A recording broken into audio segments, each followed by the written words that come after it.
अच्छा ना हो, लेकिन हाँ उसमें मेरी फीलिंग्स बहुत है।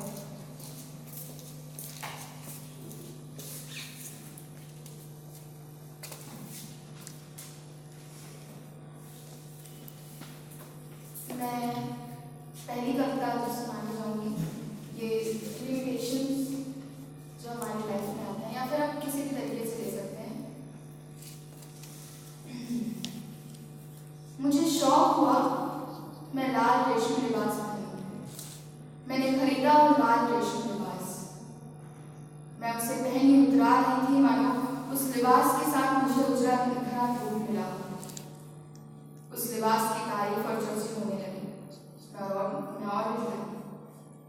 वो लिबास इतना भारी और कसा हुआ था कि मेरे बदन में छाले होने लगे।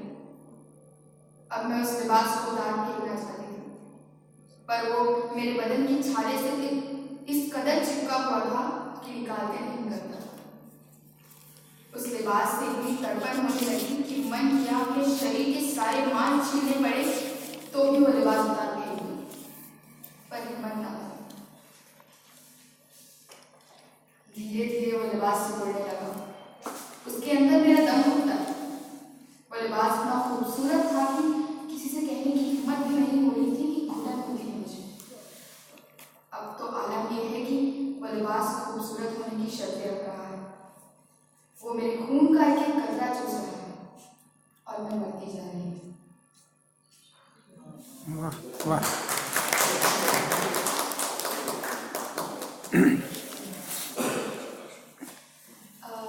दूसरी कविता सुनाना चाहूँगी। कभी कभी सोचती हूँ, जब तुम उम्र के बड़े पड़ाव को पार कर अपने जीवन की किताब में अपने सुख दुख और अपनी उपलब्धियां गिन रहे होगे, तभी उस किताब में कोई सूखा पत्ता मिल जाएगा तो क्या तुम मुझे याद कर पाओगे? समय की सीढ़ी से 40-50 साल नीचे उतर कर देख पाओगे? क्या महसूस कर पाओगे तब भी अपनी बूढ़ी हथेलियों में मेरी उंगलियों के हेर फेर? क्या सुन पाओगे तब भी मेरी आवाज में अपना नाम? क्या याद कर पाओगे? क्या जी पाओगे उस पल को फिर से जब तुझे सोता देख तेरे गालों में चूमकर भाग जाया करती थी? क्या तब भी अपने सीने में मेरे माथे का भार महसूस कर पाओगे? या फेंक दोगे उस सूखे तबके को? लेकिन मैं वादा करती हूँ, मैं तब भी जवान रहूंगी। भले ही उस वक्त मेरा चेहरा झुर्रियों से भर चुका हो, ठीक से दिखाई न दे, चलने के लिए भी सहारा लेना पड़ रहा हो, मैं तब भी जवान रहूंगी तेरी उन यादों के लिए। लेकिन क्या तुम याद रख पाओगे? वाह।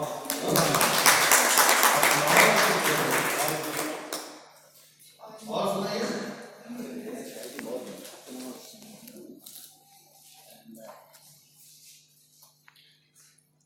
आज मेरी नजर एक मंदिर पर पड़ी। उधड़ी उधड़ी दीवारें जिसमें तह कर रखी गई ईंटें साफ नजर आ रही थी। मंदिर, वो मंदिर अपनी ही आस्था को तलाशती हुई। किसी मीरा ने यहाँ भी एक पत्थर बिठा भगवान बना दिया होगा। अनेक दियों और आस्थाओं से यह भी जगमगा उठता होगा, पर आज अपने ही अस्तित्व को चीख चीख कर पुकारता यह मंदिर वीराने में पड़ा है। वो मीरा कहीं चली गई शायद यह भी हो सकता है उसे भरोसा न आया हो अपने उस पत्थर पर जिसे उसने भगवान कह दिया।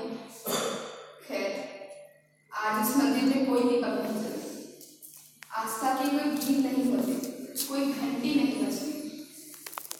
अब तो सिर्फ वो कहने को मंदिर है, परंतु वो है एक प्रतीक्षार्थी जो आज भी उस मीरा की राह देख रहा है।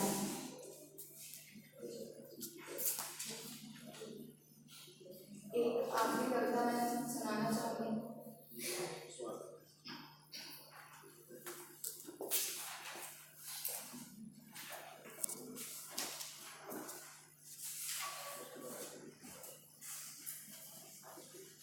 क्या लिखूं? दरअसल मैं जो लिखना चाहती हूँ वो वो मैं कभी लिख ही नहीं पाई। हर बार शब्दों का ताना बाना होना, मर्यादा की सीमित दायरे के साथ।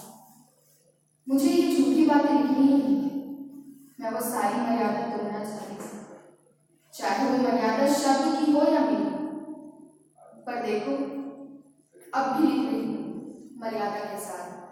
मर्यादा में रहकर चीख चीख के बेशर्मी की बातें कर रही हूँ।